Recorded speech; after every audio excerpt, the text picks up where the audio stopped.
Lee. This is my friend George Plaster. Hello there. Now we're live. This is exciting. This is very exciting. We have technology working in your house. Look, it doesn't get any better than this. It took us a while. Welcome to downtown back here. Yes. We're having a delightful time here We really are. at George's living room as we talk about Vanderbilt's 41-7 loss to LSU. I'm Chris Lee at VandySports.com. This is, of course, George Plaster. You know him as a longtime sports radio host. He's at Nashville Sports Radio now. Of course, he's a frequent podcast guest. Old. George is distracted by the Mississippi State-Arkansas game. Yeah, it looks like Arkansas is going to win in Starkville. Which was more interesting than what you and I watched. True. But in any case, let's talk about Vandy tonight. I think you said it best as we were watching the game. There just wasn't a whole lot that they did well. No, about the only thing they really did, they ran the ball better than I thought they would. So obviously their offensive line got some things done in the run block. I didn't think they got a whole lot done in the pass block part of the game, and that made it very difficult for Ken Seals. I don't feel any less confident about his ability. I think they found themselves a quarterback, but it's up to their offensive line to give him half a chance. And tonight, I didn't think they did that. Hope our mic is working well, by the way. Well, let's hope so. We've got this high-tech setup here. But, yeah, I remember watching – I think the thing that our board picked up on, and you and I did too, is they're down 21-7 at the end of the first half, and it felt like they were in an uphill battle. But at the same time, they had moved the ball a little bit. You never know what's going to happen, right? Things could get crazy. A team could turn the ball over like A&M did a week ago. That didn't happen at all in hindsight. But they're down 21-7 at the end of the half. They've got the ball on, the 4? Yeah, let's go back to that sequence because at 21-7, they've got to have a play that gets themselves a touchdown. Right. To get it within 21-14. They've burned enough of the clock that if they do score that way, they're going to go to the half down 7, feeling pretty good. In the Southeastern Conference, you can't miss a 22-yard field goal. And unfortunately, that's what happened right before halftime. 22-yarder missed off to the left, and so they go in down 14. And for all intents and purposes, that was it. Yeah, you could just sort of see the air go out of the balloon as they left at halftime, and then they got absolutely boat raced in the second half, and it could have been even worse. The thing I was thinking was the way that LSU's moved the ball. What good does a field goal do them in that spot? Did they really think they were going to get stops and then? Yeah, probably none other than just the simple fact that you get points. That's right. About all you can say. Is it likely to contribute to an upset win? Probably not.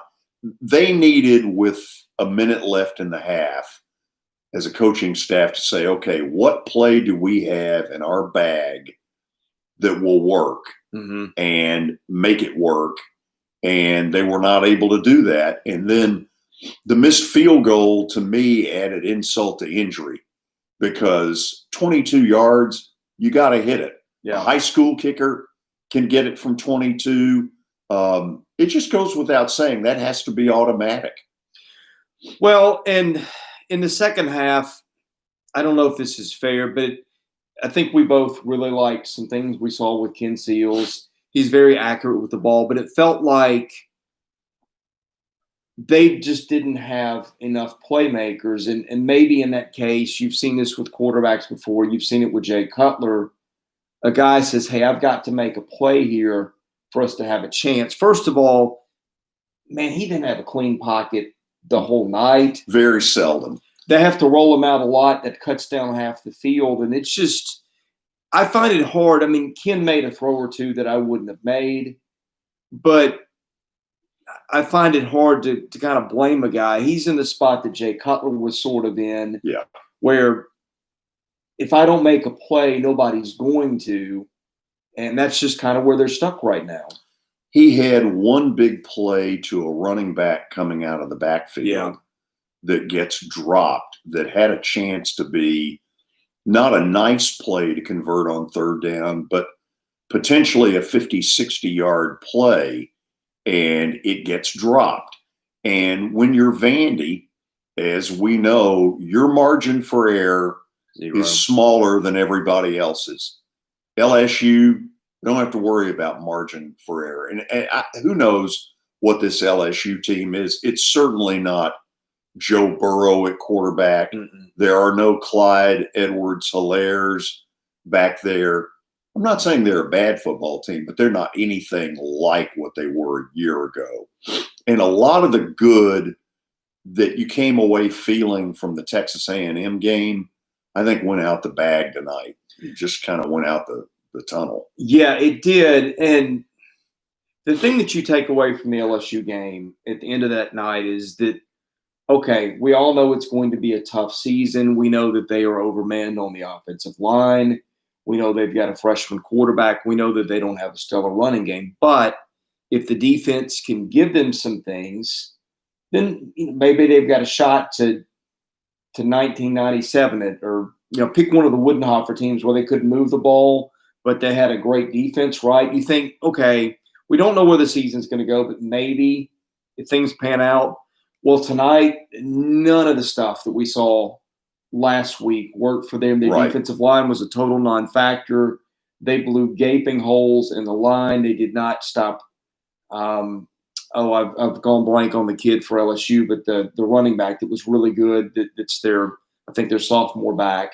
Look, they gained over 8 yards per play. Yeah. And when that happens, you're not going to have anything good happen. Right. Who knows? Let me apologize on the front end for the sniffles. This is not going to be a great football team. No. Vandy lacks speed. They don't have great team speed. That was one thing I noticed tonight. I didn't get to see a lot of the A&M game. I was driving back into town, so I didn't see a lot of it. Lack of team speed sort of hit me. There are plays in the game that you sit there and say, that's a weight room play, where a tackler or a potential tackler just sort of gets run over. And you sort of say, weight room play. And I think that's where they are right now. I'm certainly not down on Seals. He is going to be a bright spot in this. And if they can get him protected a little better, you'll see it more. Tonight, they weren't able to. Well, I felt like we were watching last year's defense again because they got holes blown in the line. They also, when guys got into the secondary, they took bad angles. They didn't get stops. They got juked out of their shoes. They got run around, run over. And like you said, this is not the last year's LSU offense. It feels like, I'm not going to say there's no hope for the season, right? Because you see teams play bad games from time to time, and then they come back and will have a good game every once in a blue moon. And you saw that last year against Missouri. They pull one, out of nowhere and pull up an upset against a top 25 team. Now, that effort didn't play out again the entire year, but this looked just so much like last year. Yeah, and what you worry about to me is twofold. Number one, no team has ever had to go through a season like this where you play 10 consecutive SEC games. So you wonder physically how they're going to stand up to that because they're short on numbers. Most Vanderbilt football teams are. If this sounds like a recording, you might play it back 40 years ago and somebody'd be saying the same thing. The other thing you worry about is, do they mentally just start to pitch it in at some point? When you start to ram your head into this SEC wall and you're not getting anything to show for it, then what? That's what you worry about. Well, and I think their leader is Ken Seals. I think he's their leader on offense. And for one, if that's a freshman, that's a bad spot to be in. Two, if you start getting your head pounded in and your leader's a true freshman, what happens when your upperclassmen check out? I mean, this is way putting the cart before the horse. But yes, you do bring up an interesting scenario where, you hope things don't go wrong for them later in the season in that way. Here's one thing that is going to make it tough for him. I don't think they have great skill people. No. A year ago, I thought they really butchered an opportunity with 3 NFL potential kind of players. Now, they got about all there was to get out of Keyshawn Vaughn. He was unbelievable, and that's why he got drafted by the Tampa Bay Bucks. Kalijah Lipscomb and Pinckney, I didn't think they did a very good job with a year ago. I don't think they have anybody at that level right now. And now they've got 1 or 2 that may get there, but not yet. Well, the guy that was their best receiver last week was Amir Abdul-Rahman. Right. And I said this week, look out, because LSU gets Derek Stingley back. Derek Stingley. They will probably put him on Amir, which they did. He was mostly a non-factor. He got targeted a few times. I think he had 1 catch for 4 yards.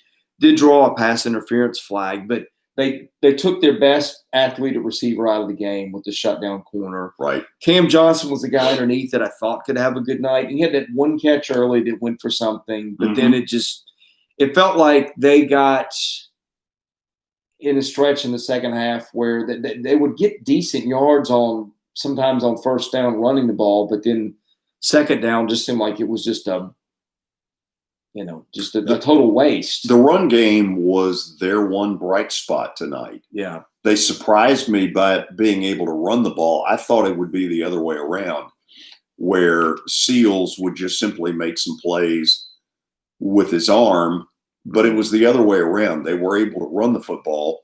They couldn't protect him enough. There really isn't a whole lot to talk about. I'll say this Oklahoma-Iowa State game's pretty good. 30-30, 5 minutes left in the game, and Iowa State at home has got a heck of a shot of pulling what this year is kind of a minor upset. I'm going to go to our mailbag. It was as my son told me today when he switched over, and I asked him, I guess he thought I was getting on him for not watching the SEC, but he said, Dad, the Big 12 plays football too. They do. They're playing good football. Yeah. By the way, speaking of football, these sorts of things, Arkansas pulling that huge upset. They sure did. And see, Sam Pittman has made them instantly better. Yeah, and way better. That's the thing that is hard right now, because you look and you say, where's the optimism? I think you can look at Ken Seals and you can find some. That's basically it. That is, but that's what your hope is. And their defense graduates. A lot of their front liners graduate after this year, and that's just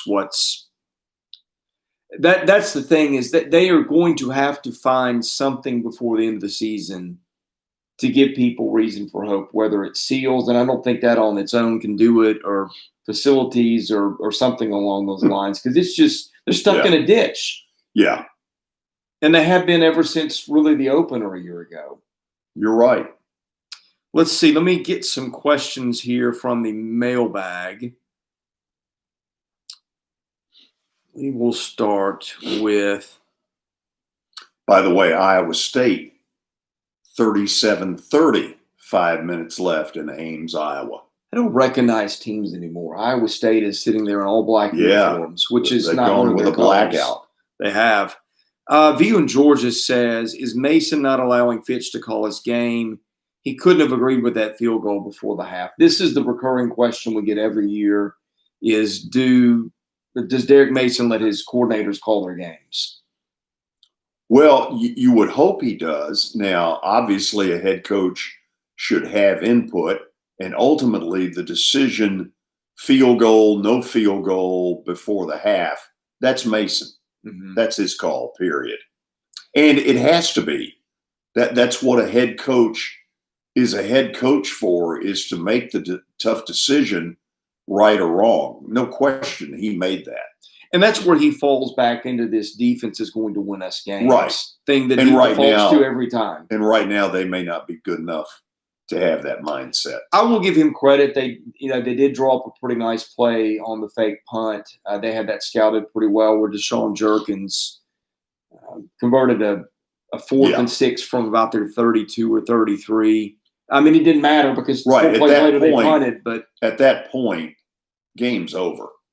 It was a right. little bit like the reverse they ran. To Harrison. Yeah, late. I'm like, okay, give me that in the first half when it still matters. Dorking says, do you understand why the ball wasn't moved up after the review of the right run to the pylon? Seems like if he didn't score, the ball should have been on the 1 foot line. Miraculously, we scored from the 8. You heard me rant about that. I said, I don't understand because his foot never went out of bounds. And he hit the pylon. Now, you might say, well, his foot did go out of bounds, but it's where the ball is. Spotting the ball in the 1.5 there didn't make any sense to me. On TV, it looks like a mistake. What I don't know is, are you only allowed when you attempt a challenge to say, we believe he got in the end zone, as opposed to we believe the spot is wrong? Now, if that's really the case, that's kind of stupid, and maybe the rule isn't right. What I'm basically saying is I don't know the rule well enough, but it didn't seem like they really took into account what that replay showed, which was he was inside the 1 yard line, and that turned out to be a big play. Well, and the explanation was interesting. He said they've confirmed that the runner's foot went out of bounds. It almost sounded like they were punting on the decision and saying, Right. well, we don't know. We're not saying that this couldn't have happened, but I thought the rule was that you go to replay and what they find is what they find. I'm not Or is sure that about that. NFL? Look, I may be giving you totally bad info here. Imagine that. Let's see. View in Georgia says, how does Derek Mason convince anyone to play for him? Look, I think we've both seen Derek at times where we feel like they're about to fold the tents on him, and then he comes up with something that nobody expects. So I don't think it's time to shut the door on the ceiling yet. But no, I think that, listen, the things they have to sell are obviously a great city, by far the best city in the Southeastern Conference. And they have academics that are by far the best in the Southeastern Conference. Now, I'll admit, I have no idea how you bring prospects in on game night and show them, number one, the condition of that stadium in non-pandemic years. And secondly, most SEC games, the visitor has 70 to 80% of the fans. I don't know how you recruit to that. Yeah. To me, it's just going to be really hard to get local kids, although they did get a commit from the house kid this week out of Brentwood, who's a 3-star player. But I think it's so tough for them to recruit locally because there's no buzz around the program here. What you would basically have to sell a local kid or somebody close who has experienced some of the futility is be the group that changes it. And there have been some groups that have come close. James Franklin's group, Jay Cutler's group came close. It doesn't appear, history doesn't, is not very kind to make you believe it's sustainable for a long time. But that's what a coaching staff is probably trying to do, is say, come be the group that turns this around, and you'll be the hero. Coaches can recruit to these better than you think. They're more resilient than fans are. But the thing is, the talent gap is just so evident right now. Yeah. And I think it's going to be a while before that gets fixed. And, we're in year 7 of this thing. One of the things that hit me tonight, I kept thinking back to a game a couple of years ago when they beat Kansas State in Nashville, and how good an atmosphere that was and how much fun Vandy football was that night. Now, they probably made a mistake at the end of the game with sort of the "We want Bama" chant, and then Bama said, "Okay, you want us? Here's 59 for you. How does that taste?" And since that point, this thing's been on a steady decline, and I just didn't see tonight that there just was no buzz. Now, there also was no crowd for the most part, so my buzz thing, but you just didn't see a team that you felt like really believed they were going to pull this off. Iowa State thinks they're going to pull it off. Yes, it does. That's a well-coached team with Matt Campbell. But it was, speaking of which, it was just bizarre to watch that game and to see, they have students there and they put them in the end zone. I was surprised by that. I don't know what that's all about. The end zone looked nice, but I don't know. Maybe they had made the decision the tarps would be on the side opposite the press box. I did think that was a little strange. Well, I mean, what did they think? Did they think the students were going to overrun and overpopulate that section where there were too many people there? I mean, I don't get it, but I don't get it. Yeah, well, there's a lot of things I don't get, but let's see. Why does the offense continue to run the same quarterback rollout on third down with Seals running for his life every time? I think the answer is contained in the question because he's running for his life. So you might as well roll him out to his arm side. But the rollout allows you to get away from some of the pressure. But what it also, for the most part, does is basically cut the field in half. Right. Or a third almost. And so when you do roll, you better be able to hit the first receiver, because if you don't, the play's pretty much over. You know what else is telling now that I think about it? And we're watching from your living room, but free of charge. Free of charge. Yes, free of charge. A pizza out of the deal. I did. Pepperoni and sausage. Damn good pizza. Hospitality. Well, I don't know about that, but the pizza was good. Well, but how many times did it seem like he was almost out of bounds before he had to get rid of the ball? Yeah. And he's rolling the whole time and scanning the field. It tells me he doesn't have guys open. Doesn't have anybody open. Yeah.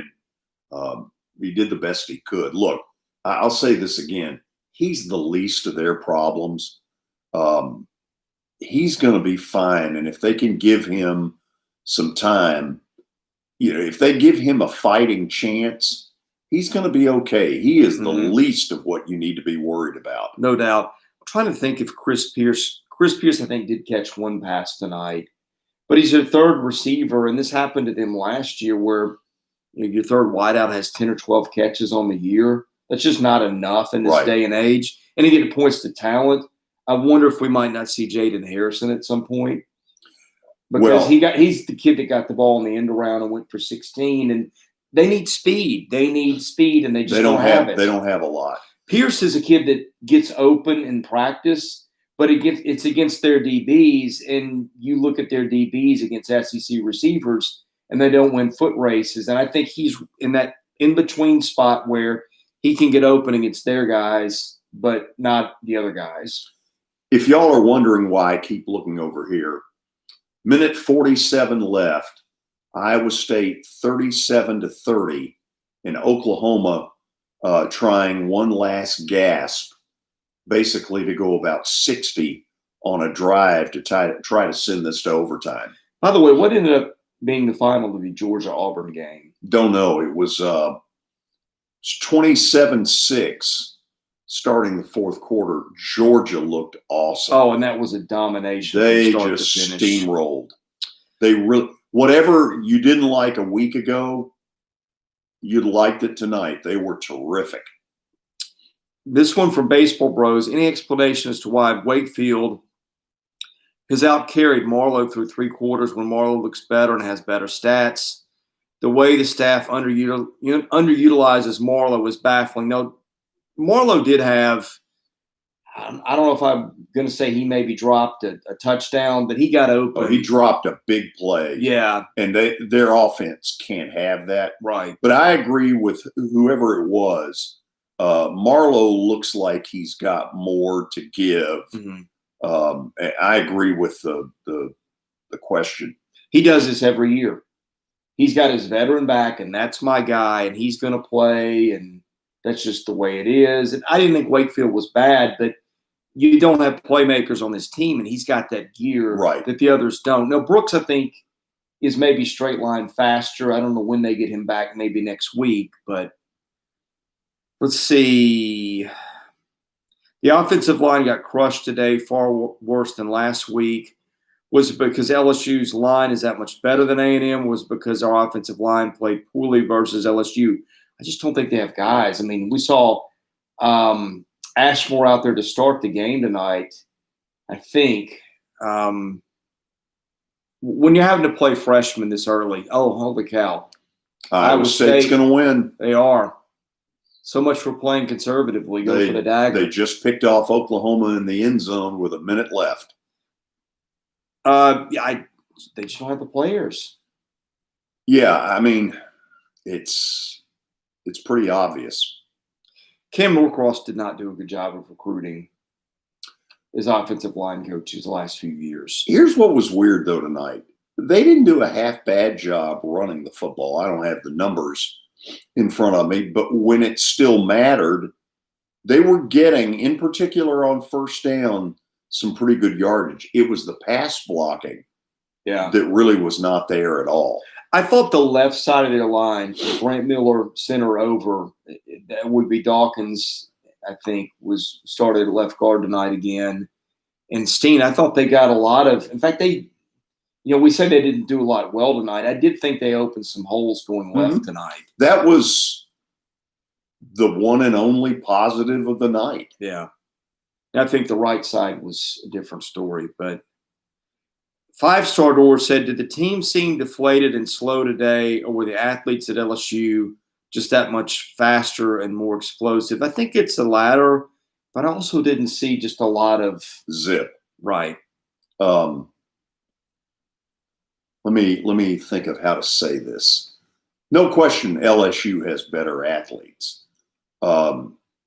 I would have thought you would have really seen a sky-high football team, because this was their opportunity, not necessarily to show a crowd, but a TV audience that they belong. They got everybody's attention a week ago with a really nice performance at College Station. And tonight, a lot of the goodwill that game caused went out the window. Five-Star Door asks, did the wide receivers get any separation? It was almost impossible to see on the telecast. So on passing plays, did we just not get anyone open? Well, I saw the same thing you did. I had to watch from TV tonight. It was not in the press box. 3-0. Your guess is as good as mine. But as I said, when I see Seals rolling right a ton and hanging on to the ball, that kind of tells me. There's a reason for it. Right. Five-Star Door said we had a lot of trouble covering Marshall all game. Did he outrun everybody, or was the coverage poor? I mean, the coverage wasn't great, but it was more they had athletes to make plays. When Vandy scored to get it within 14-7, LSU comes back in 2 plays to make it 21-7. That was the first deflator. But then, if I remember correctly, Vandy got a great kickoff return to set in motion what probably should have been 21-14. And then it didn't happen because of the missed field goal. And for all intents and purposes, the game was over. Yeah. That was it. At that point, I mean, even if they get the field goal, that's what it makes so puzzling. Do they really think we're going to go into half down 11 and have a chance to win? I don't get that either. I think, in most coaching situations, the field goal makes sense. But given the talent gap between LSU and Vandy, anytime you get down there, you got to get 7. Yes. This is a game where if you're going to be there in the fourth quarter, then every real opportunity you get, because you're not going to get many, you damn well better get 7. Let's see, there's some questions here on the live chat, which I'm going to pull a little closer. By the way, I hope the sound is good. This is the first time we've tried this. We've got a new mic here. Let's see. Spencer Lane says, "Do you think fatigue was an issue?" Late, sure. It That and didn't just help. sort of the deflating nature of the game. I thought fatigue was an issue last week. You know that one better than I do. I didn't get to see enough of it to try to answer that. Let's see if there's anything else on here. Spencer Lane says the pass rush wasn't nearly as good this week either. That was the biggest disappointment to me. They didn't get a sack all night. They didn't even get that close that often. If you look in recent years, their inability to generate anything with a front four is really telling. Mm-hmm. And for the most part, over the last 3 or 4 years, what pass rush they get is through sending extra people. Yeah. And there's a flip side to that. You know, it sounds great. Let's send the kitchen sink. But on the backside, if you don't get to that quarterback, then all your defensive backs are on an island one-on-one. Yep. And, you know, I mean, there's a trade-off to it. And tonight they got no pressure. Well, and I think what's discouraging is A&M got hammered by Bama today. What was it, 52-24. So, to me, so much for A&M being a top 10 team. Yeah, they're not a top 10 team. They appear to be a little bit overrated. But last week gave you some reason for hope. And I thought a lot of that hope kind of went out the door tonight. Brennan's an okay quarterback. He is certainly not Joe Burrow. He's got huge shoes to fill.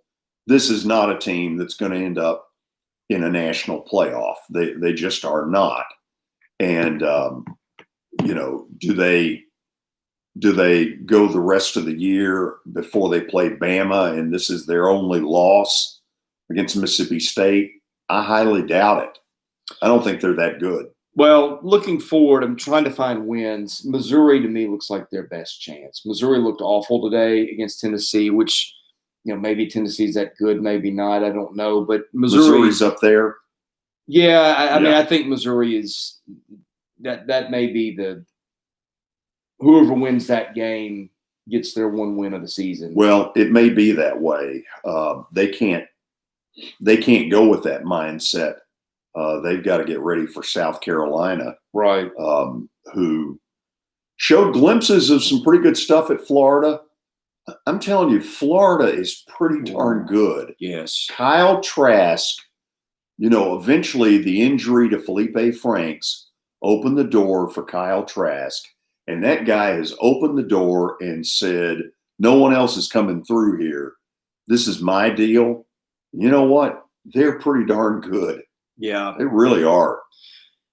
And South Carolina's just had a stranglehold on them. I think the last game Vandy won, correct me if I'm wrong, was that the game here when Jared Cook was playing in 07? I mean, they've beaten them 10, 11, 12 years in a row. That Vandy beat South Carolina? Oh, good Lord. Who knows? I think it may have been then. I think it may have been Bobby Johnson. Hmm. So for whatever reason, they never match up well in that game. Never beat them with James Franklin? No, and the best chance they had, you remember when Spurrier resigned? Yeah. That was Vandy week, and they were awful that year. He wanted to go play golf. He did, and he didn't want to get beat by Vandy, and he didn't because he turned it over and they won that game. That might have been the Johnny McCrary game with Derek Mason. That was a name out of the past. Memorable era. Well, I think we've hit it tonight. I mean, when you score really 7 not points much to say. Get blown out, I think there's not a whole lot more to respond to. We've hit the questions. But the pizza was the highlight of the night. Listen, no doubt. Pepperoni, sausage, thin crust, $13. Yeah. How shameless is that? Well, let's say goodnight. In the Southern hospitality. Yeah, just say goodnight. Well, I'm Chris Lee. He's George Plaster. Go Braves. Go Braves indeed. Thank you for watching our post-game telecast. We may try to do this again. sometime. This was kind of a trial. How long did this go? This has gone 34 minutes. This is 34 minutes of your life that you will never get back. That's right. Talking about a 34-point defeat. Yeah. That's pretty. Stay safe and well, all of you. That's right. Thank you for tuning in. And again, we will probably do this again some other time. We thought we'd try it out, see how folks liked it. So let us know what you liked and what you didn't like. I'm Chris Lee. They didn't like the game. They did not like the game. He's George Plaster. I'm Chris Lee, the publisher of VandySports.com. We will have podcasts coming up this week. We'll have our usual week of game coverage. But thank you for checking this out, and we will see you again soon.